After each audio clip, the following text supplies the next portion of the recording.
Bonsoir ou bonjour à toutes et à tous. Aujourd'hui, je vais vous parler des nouvelles spiritualités. Certaines d'entre elles sont très souvent attrayantes parce qu'elles nous parlent de développement personnel, de liens qu'on a souvent avec la nature, les bienfaits de cette nature, des mers, des forêts, l'harmonie de l'homme avec cette nature, avec l'univers tout entier, avec le cosmos.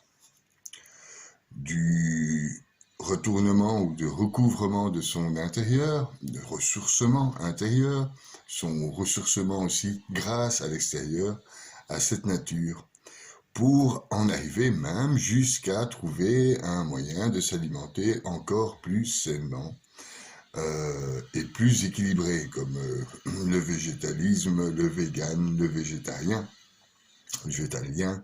etc., pour respecter l'animal et pour se nourrir plus sainement, avec des produits plus locaux.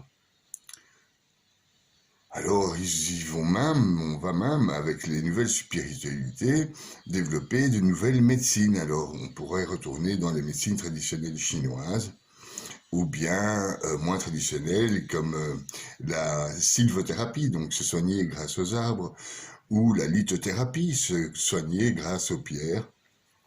Il y a déjà, auparavant, déjà depuis très très longtemps, l'hypothérapie pour les handicapés, se soigner avec les chevaux. Ces nouvelles spiritualités insistent la plupart du temps sur le développement personnel et le bien-être. Et c'est pour ça qu'elles sont attrayantes au premier abord.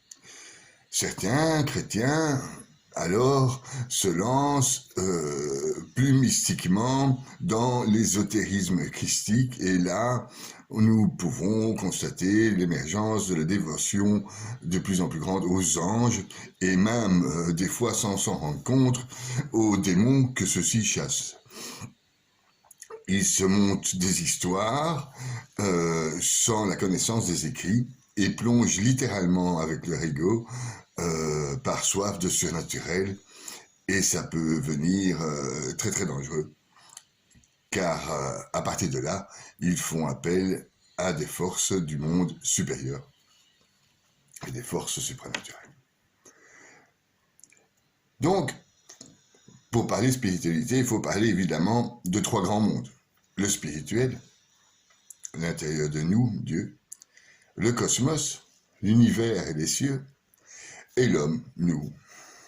Nous en avons déjà parlé avec le développement personnel. Commençons donc par le premier point, c'est le point spirituel. Donc nous avons, nous, judéo-chrétiens, un Dieu unique, qu'on appelle Dieu, qu'on appelle Elohim, qu'on appelle Yahvé, qu'on appelle Yod-Hé, Vav-Hé, le tétragramme. Il est ce Dieu unique, transcendantal, c'est-à-dire qu'on ne le connaît pas, on ne le voit pas. On a son dévoilement, et son dévoilement vient par la lecture de la Bible, essentiellement l'étude de celle-ci, les connaissances et les sciences, et surtout la prière, et surtout la prière. Ça nous permet donc la prière et toutes ces études d'avoir donc la connaissance de Dieu, sa révélation et son dévoilement. Alors il faut souligner que les kabbalistes parlent de la Torah ou de la Bible comme un livre qui aurait été écrit bien avant le commencement, Bereshit, bien avant le commencement et la création. Donc il existe aussi dans ces écrits sacrés, qui est la Bible, une transcendance. La transcendance d'une Bible primordiale de nature céleste, destinée à Israël au départ, une Torah préexistante dans les cieux, avant même la création.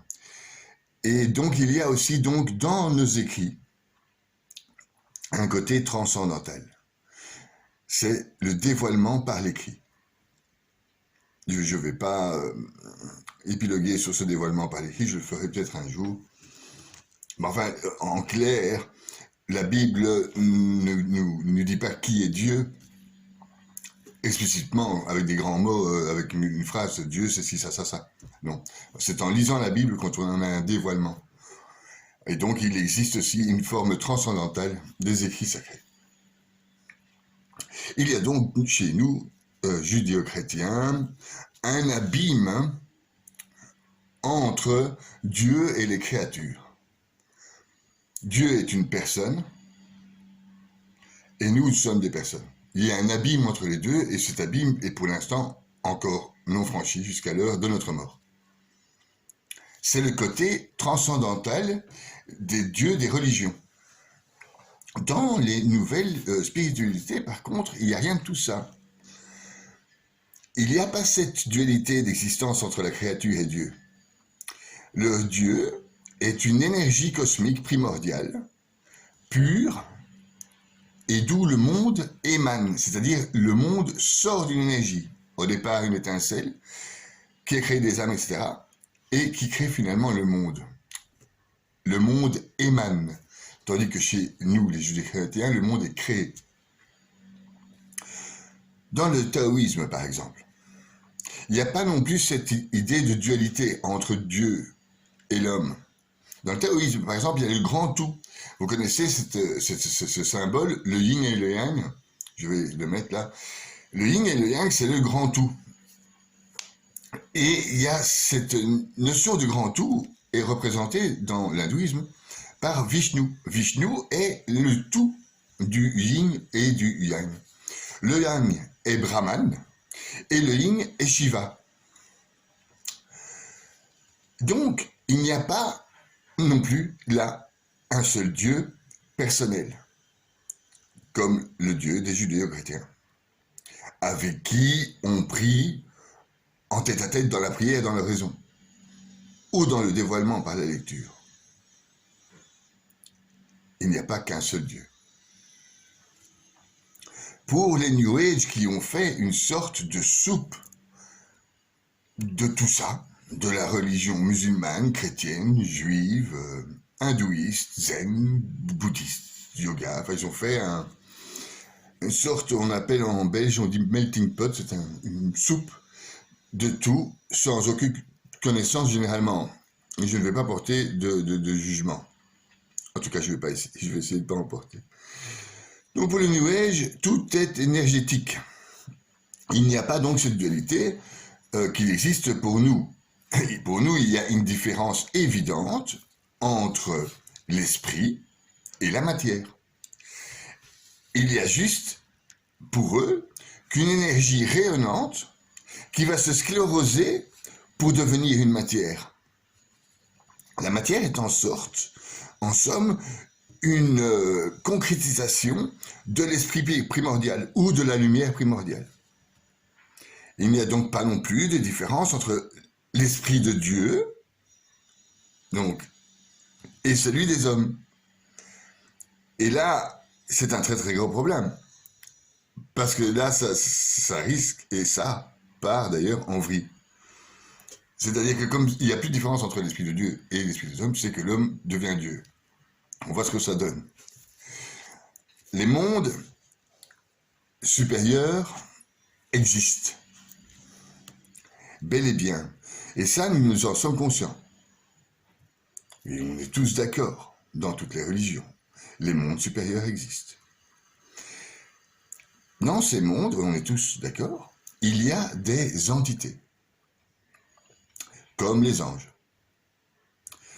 qui peuvent alors, eux, pousser notre ego à son paroxysme, vers notre ruine. À ce sujet, j'ai fait une étude sur le livre d'Enoch, où tout est bien expliqué concernant la chute des anges et qu'est-ce qu'ils ont fait. Ils nous ont appris la magie, etc., avant Noé, etc., c'est avant le déluge. Je vous conseille de lire le livre d'Enoch pour savoir ce que les anges ont fait aux hommes, en fait. Donc, c'est un monde supérieur, dont le premier niveau sont les anges. Et dans les anges, il y a encore différents niveaux. Donc, on est tous d'accord, il existe des mondes supérieurs. Ces mondes supérieurs vont nous inviter, c'est des mondes transcendantaux, qui vont nous inviter, si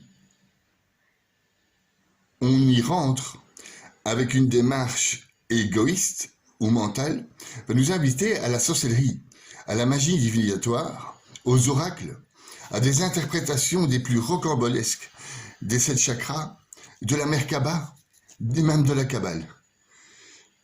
Dieu devient alors un business juteux, misant sur le mal-être de la société, des intervenants en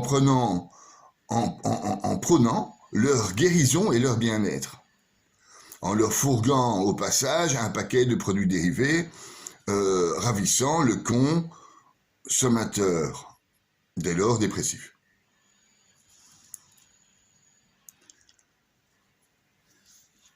Voilà ce qu'il en est, d'une part, pour cette spiritualité. D'autre part, pour le cosmos, le deuxième élément. Le cosmos, le deuxième monde des trois. Pour nous, judéo-chrétiens, nous avons les cieux. Les cieux qui sont bien au-dessus du cosmos. Il y a toujours un abîme entre les cieux et le cosmos. Ces cieux nous sont dévoilés à la mort. Pour les nouvelles religions, le cosmos est le grand tout, et il serait comparable à une sorte de gigantesque hologramme. Vous savez ce que c'est un hologramme? C'est chaque partie, chaque point de l'hologramme contient l'entièreté de l'hologramme. Chaque partie contient les informations de l'ensemble. L'homme serait donc le microcosme du macrocosme qui est l'univers, du macrocosme qui est le cosmos, etc., etc. Un hologramme. Donc l'homme serait le microcosme de son cosmos, et les cellules, alors si on suit le même raisonnement, permettraient de connaître Dieu. Et ça, si c'était vrai, on nous l'aurait dit aux infos. Hein? Ah oui, si nous, on est comparable au cosmos, nous, la cellule, si on analyse la cellule, on connaît Dieu, et là, on l'aurait entendu, donc c'est pas vrai. Par contre, il se base donc souvent sur des informations de la science, des informations physiques, souvent d'ailleurs sur la physique quantique, qui comprennent qu'à moitié, parce que pour comprendre la physique quantique, il faut être un énorme scientifique. Il se base donc sur les sciences et sur la cosmologie, tout ce qui touche aux astres.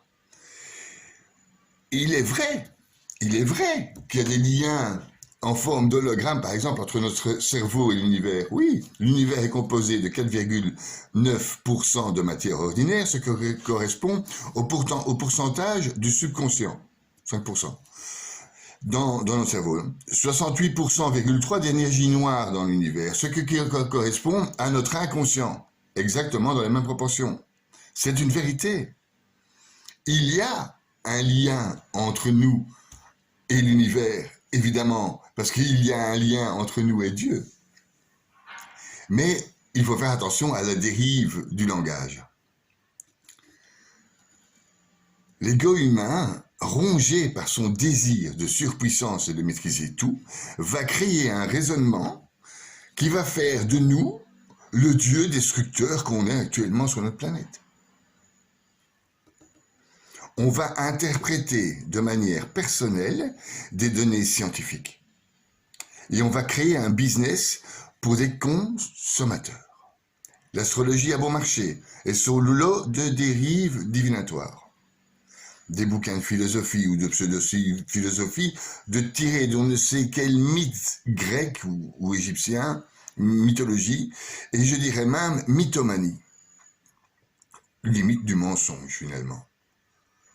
Toujours la cible étant le profit et le désarroi et le mal-être qui poussent 60% des gens dans notre société occidentale à prendre des antidépresseurs. Le marché est donc ouvert à cette nouvelle forme de spiritualité. Revenons donc à cette spiritualité à de plus haut niveau que le New Age. Nous avons tout ce qui est hermétisme, Rose-Croix et franc-maçonnerie. Donc l'hermétisme, par exemple, qui est pour moi la plus grande de ces obédiences spirituelles. Pour connaître l'hermétisme, il faudra lire la table de l'Hôte, c'est pas grand-chose. Tout ce qui est en bas correspond à tout ce qui est en haut, etc. il faudra lire le livre de Thoth, ça c'est déjà plus gros. Il faudra quand même connaître un peu l'alchimie et pour tous les symboles air, éther, etc. Et il faudra lire surtout les écrits de Hermès Trismégiste. Et tous ces écrits se rapprochent plus d'une réelle philosophie, celle de Platon, d'Aristote, une réelle philosophie religieuse et de l'alchimie, l'hermétisme, que le New Age, parce que le New Age, lui, s'éloigne de tout bonnement. Une séance est nécessaire à la connaissance du sujet primordial, l'hermétisme. Pour éviter, alors, si vous n'avez pas cette science, de tomber tout droit dans une dérive satanique vers la franc-maçonnerie ou les rosicruciens, qui connaissent tous l'hermétisme. D'ailleurs, les religieux connaissent aussi l'hermétisme. Il faudra donc, pour les hermétistes, lire Hermès Trismégiste, faire des études. Hermès Trismégiste est un personnage de l'Antiquité grecque et égyptienne, et auquel, c'est un personnage mystique en fait, auquel est attribué une somme d'écrits qu'on appelle l'Hermetica, Corpus Hermeticum.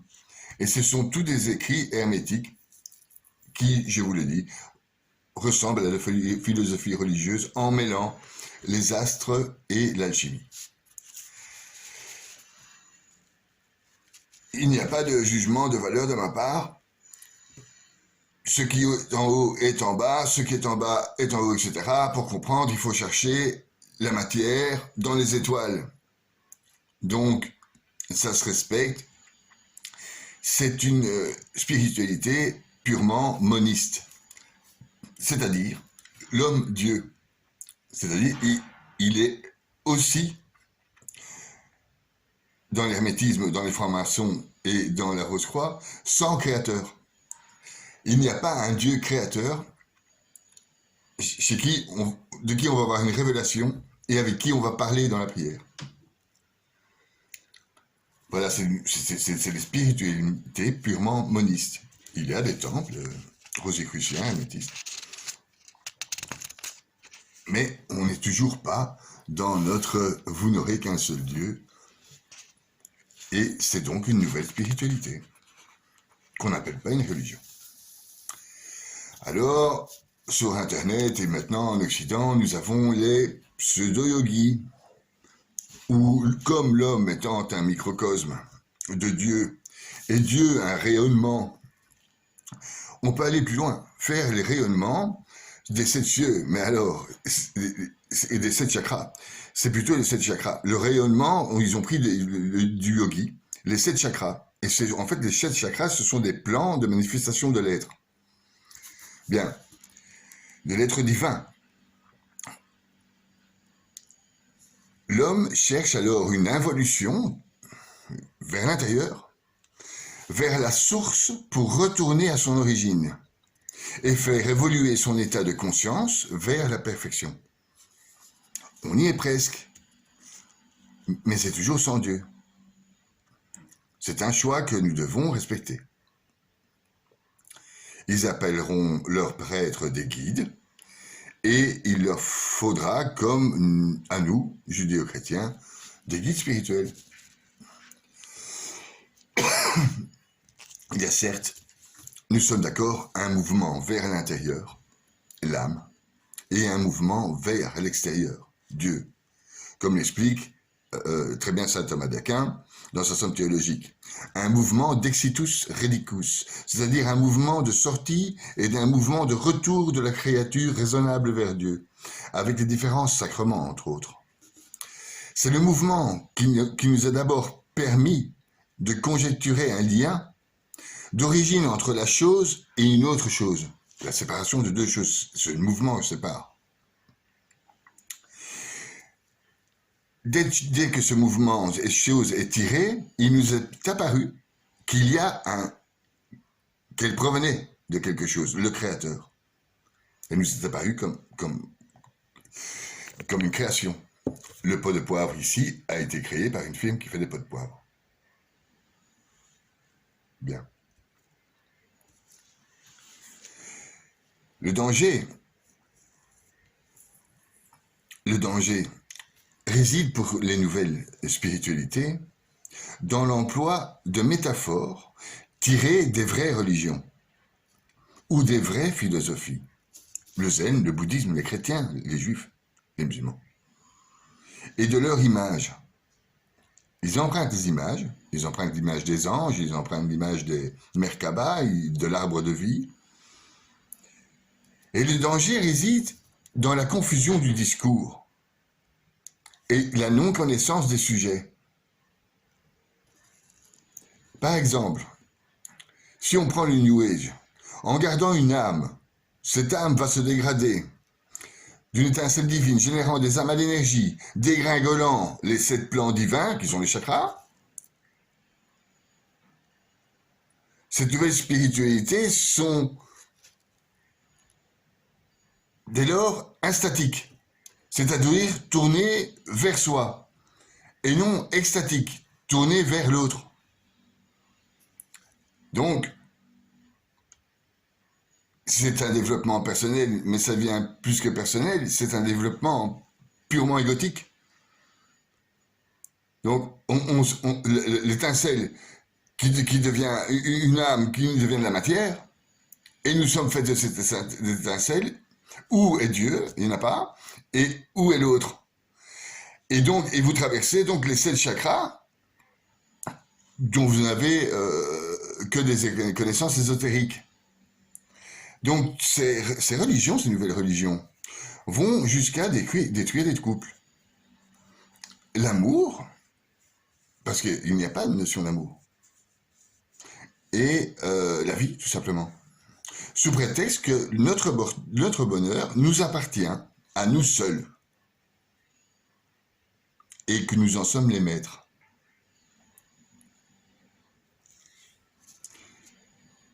Ici, d'autant plus ici, en Occident, on ne reçoit que l'ombre des spiritualités orientales et asiatiques.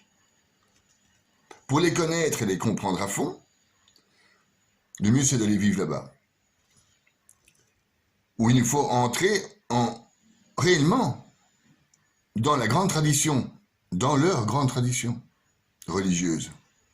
Ça devient alors, dès lors, beaucoup plus complexe que les ersatz que nous retrouvons aujourd'hui sur Internet.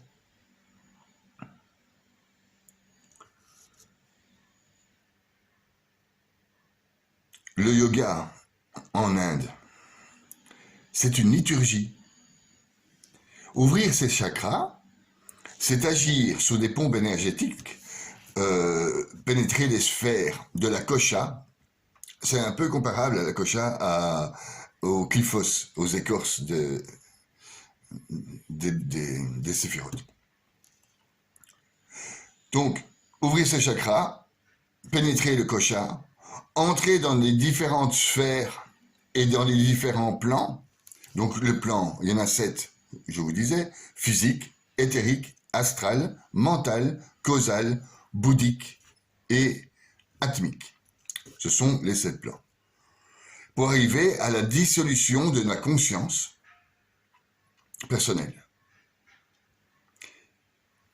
Eux font en fait de l'entase, c'est-à-dire ils rentrent à l'intérieur d'eux.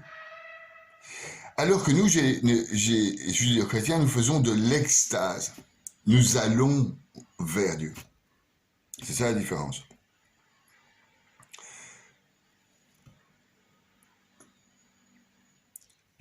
Dans les déviations nombreuses de ces nouvelles spiritualités, des dangers, il y a des gens christiques, spirites, enfin des illuminés, qui veulent un pouvoir sur les plans parallèles qu'ils ont découverts grâce à leur nouvelle spiritualité. Ces plans existent, même dans les nouvelles spiritualités, ils existent partout. Donc, c'est des plans transcendantaux qu'on ne connaît pas, comme Dieu. Alors, certains passent des pactes, sans le savoir, avec les maîtres des plans. Les judéo-chrétiens les appellent les démons. Hein. On sait que notre Satan, diable, est le porteur d'étoiles et le plus grand des anges. Hein. Donc c'est le maître du plan des anges. Plus ou moins, pour résumer.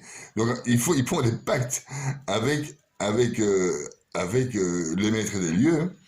Et le premier plan, c'est les anges. Et donc, chez nous, on dit les démons, pour les judéo-chrétiens. Dans la mythologie, on les appelle les archontes. Chez les musulmans, on les appelle les djinns. Et en Inde, on les appelle les dévots. Voilà. Saint Augustin, dans la Cité de Dieu, il écrit un bouquin qui s'appelle La Cité de Dieu, il nous parle de la mort. Et il nous enseigne alors sur le corps Hygé. Le sort, c'est un corps de feu des démons. Il y a toute une littérature, lisez La Cité de Dieu. Saint Augustin en parle très bien. C'est unanime donc. C'est unanime. Il y a différents plans et c'est sans conteste dans toutes les religions. Les médiums, les spirites, donnent, s'ils recherchent la puissance de ça, donnent les clés et le code d'entrée de leur âme aux entités. À quelqu'un qui peut immédiatement engendrer la mort spirituelle. Immédiatement. C'est immédiat. Le judéo-christianisme est clair à ce niveau. C'est marqué dans le catéchisme, c'est marqué partout. C'est marqué partout, c'est clair. Il faut refuser toute collaboration avec ce type d'entité. Elles peuvent détruire, même si on y va par simple curiosité. C'est une mort spirituelle, c'est un pacte avec le maître des lieux. Donc si vous mettez les pieds où les mages les ont mis, les entités, elles rigolent de vous, elles vous infestent instantanément et infestent votre plan d'existence. Donc, si c'est les chakras, ça sera les 7 chakras. Si c'est les cieux, ce sera les 7 cieux. Si c'est les anges, ce sera les anges. Tous les plans d'existence. Et ce sera immédiat. C'est là où est le danger. Et là, ça devient beaucoup moins rigolo. Parce qu'alors, on arrive donc, comme c'est toujours de la consommation, on en arrive, par faute de résultats de cette nouvelle spiritualité, à des dépressions, à de la folie, à de la schizophrénie, à des délires, à du suicide, à une vie de merde, à la ruine en clair. Et voilà. Et vous risquez l'enfer terrestre. C'est pas ce que vous risquez. Voilà. Bon, je vais pas... Je me suis promis de ne pas faire de réflexion. C'est très très difficile. Voilà. Donc. Par contre, si vous avez des réels problèmes, au bout d'un moment, vous pouvez toujours demander à Dieu son secours. Il existe chez les chrétiens, parce que je suis chrétien, je vais parler très peu des juifs, mais il existe en tout cas, je ne connais pas la religion musulmane, ou très peu. Et donc il existe pour nous, le chrétien, le sacrement de réconciliation, fait par un prêtre. Il y a aussi des prêtres exorcistes qui peuvent faire le sacrement de guérison. Et voilà. Donc il y a moyen d'échapper donc aux démons que créent les nouvelles, certaines, pas toutes, certaines nouvelles spiritualités. Le Rav Fatia a écrit un livre intitulé Rohot Mesafot, les esprits racontent. Il explique comment lui-même a conduit des séances d'évacuation des dibukim, on dit, des démons, des âmes qui était parvenu à pénétrer dans le corps et à tourmenter la victime. Il l'a fait dans la sainteté et dans la pureté. Il a donc bénéficié d'une aide divine particulière. Je crois que s'il y a sainteté et pureté, votre spiritualité sera bonne. La plupart des protagonistes des nouvelles spiritualités ne sont pas conscients de leurs actes et refusent l'aide des hommes de Dieu, persuadés d'être dans le bon et même dans la sainteté chez certains christiques, je l'ai déjà entendu. C'est bien là le rôle et le but premier du porteur de lumière, du démon. Rentrer dans notre corps psychique. Il deviendra en même temps physique. Il gouvernera notre spiritualité d'une main de fer, sans que nous puissions nous rendre compte de quoi que ce soit. C'est pour ça, mes amis, quand vous me posez la question, mais qu'est-ce qui te dérange dans cette nouvelle forme de spiritualité? J'ai tendance à montrer ma gueule de diable pour te faire comprendre à quel point tu es en danger. Un danger réel. Un danger réel d'attirer vers toi les forces du mal. Voilà.